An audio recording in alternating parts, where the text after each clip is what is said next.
Hello and welcome to the Daily Comic and Collectible, episode 535, and I'm glad to be back.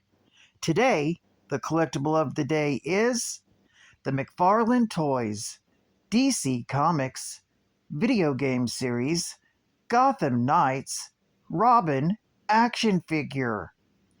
Tim Drake may be the youngest of the Batman family, but he's also the smartest and a master of deductive reasoning.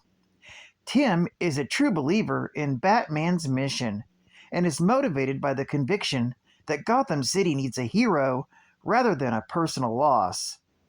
Batman was a mentor of the highest caliber who personified the type of man Tim hopes to become. An expert fighter, armed with his collapsible quarterstaff and skilled in the art of stealth, Tim also possesses a background in combined psychological warfare and behavioral sciences, all of which sets the stage for him to accomplish any mission. This incredibly detailed action figure of Tim Drake as Robin stands 7 inches in height and is based off the DC multiverse of characters. This Robin is based on his look in the video game Gotham Knights and comes designed with ultra articulation, with 22 moving parts for a full range of posing and display ability. The box includes the Gotham Knights Robin action figure, his fighting staff, and display base. It also includes a collectible art card with figure photography on the front and character biography on the back. Comes in a collector-friendly window display box and was released in 2022 by Mcfarlane Toys. Now, the comic of the day is New Teen Titans, Volume 1, Issue Number 1, with the cover date of November 1980. This is the facsimile variant released in December of 2023, with story by George Perez and Marv Wolfman, art by George Perez, and cover by George Perez. This issue is titled The New Teen Titans. The story opens with a Jordanian slave envoy carrying the Temerian princess Coriander to be sold at an auction. However, the princess manages to break free from her bonds and steals a shuttle pod. She manages to escape their grasp to the planet Earth. Meanwhile, Dick Grayson, the current Robin, is asleep at the Wayne Foundation and is having a restless night with nightmares of the old Teen Titans, along with some strange new members. Robin suddenly wakes up with a shout, finding an unknown woman in a long dark cloak standing at the foot of his bed. Robin recognizes her from his recent dreams. He knows her name is Raven. She then tells him that she not only needs him, but she also needs his aid in forming the new Teen Titans. Raven hands Robin a phone, already dialed, with Wally West, Kid Flash, on the other end. Robin asks for his help, but Wally refuses, and that, unlike Dick, who we find out recently dropped out of college, Wally is still a full-time student. After the call, Raven tells him she will handle Kid Flash and tells him he needs to find Wonder Girl. Robin then takes off to find Wonder Girl, passing Bruce Wayne in the study, reading a book, and smoking a pipe. Shortly, Robin is on his motorcycle, following Raven's soul self to Donna Troy. He finds her in the wreckage of a building where Wonder Woman once saved her when she was a child. Robin suddenly arrives, surprising Donna, causing her to go on the attack. But luckily, Robin's quick reflexes save him from a nasty wound.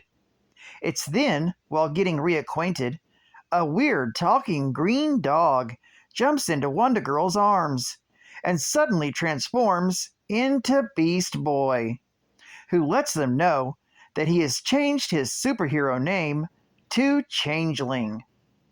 Suddenly, arriving on the scene is Wally, all suited up in his Kid Flash costume and ready to join.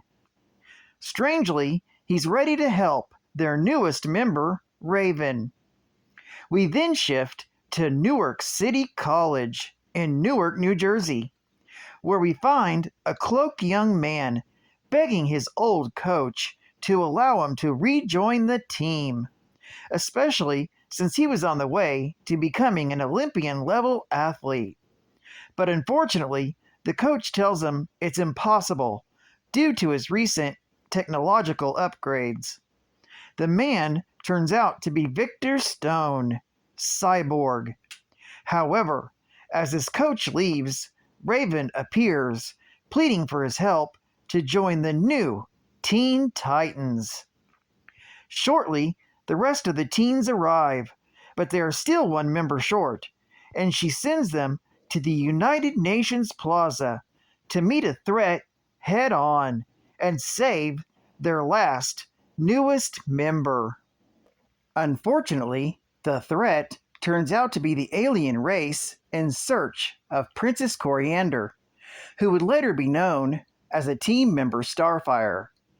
The new Teen Titans fight with the alien menace in the plaza, while Raven flies away searching for the final member, but she's unable to locate her. Meanwhile, not far away, in the East Village, we see Princess Coriander laying in a bed with her wounds being tended to by a young couple who cannot understand her alien language. The couple tending to the alien woman is Grant Wilson, one of the Deathstroke's sons, and his very jealous girlfriend. As the couple argues over Grant's infidelities, the aliens invade through the apartment skylight. Fortunately, the Teen Titans are close behind, and a close quarters battle ensues. While the battle rages on, the aliens manage to grab Starfire and flee to their ship, leaving behind a miniature black hole to suck in and destroy the newly formed Titans.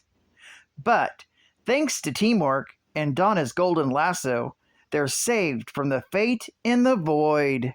As the Titans follow after the aliens, Grant grabs Robin and wants to know who's going to pay for their destroyed home.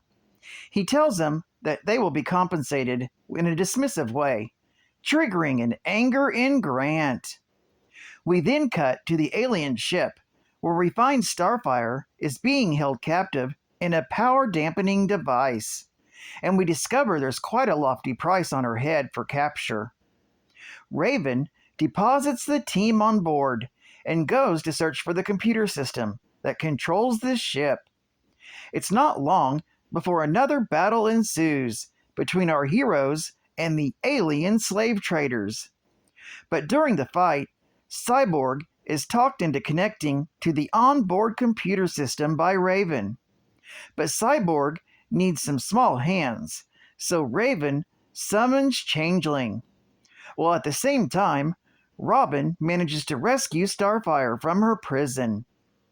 Back at the computer mainframe, Gar transforms into a mouse and enters the mainframe to help Cyborg try and destroy the ship.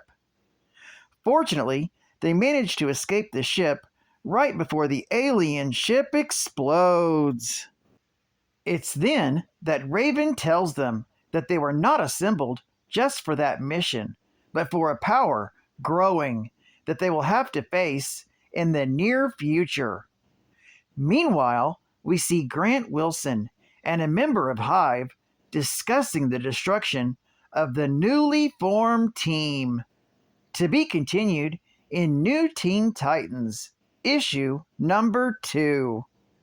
Geek Fact: this issue is considered a key issue, being the first chronological appearance and origin of the New Teen Titans.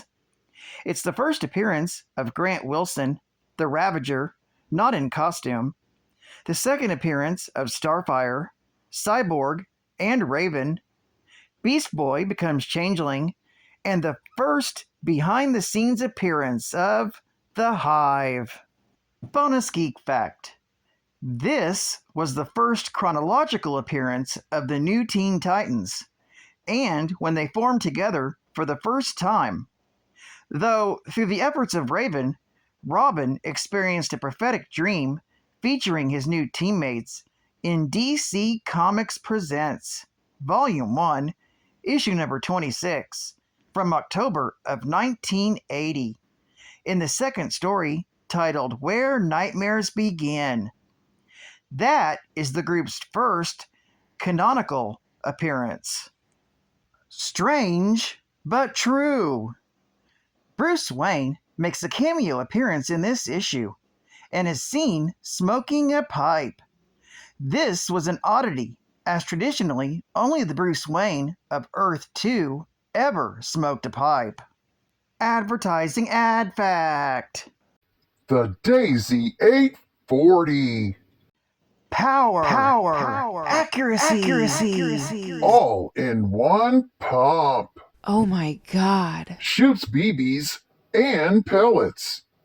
Shooting this Daisy 840 is really great because it's a 350 shot BB repeater and a 177 caliber pellet gun. Just like Dad's gun, it has a front sight and an adjustable rear sight. It's easy to load, easy to shoot, and with just one pump, you get all the controlled power you need to hit the bullseye every time.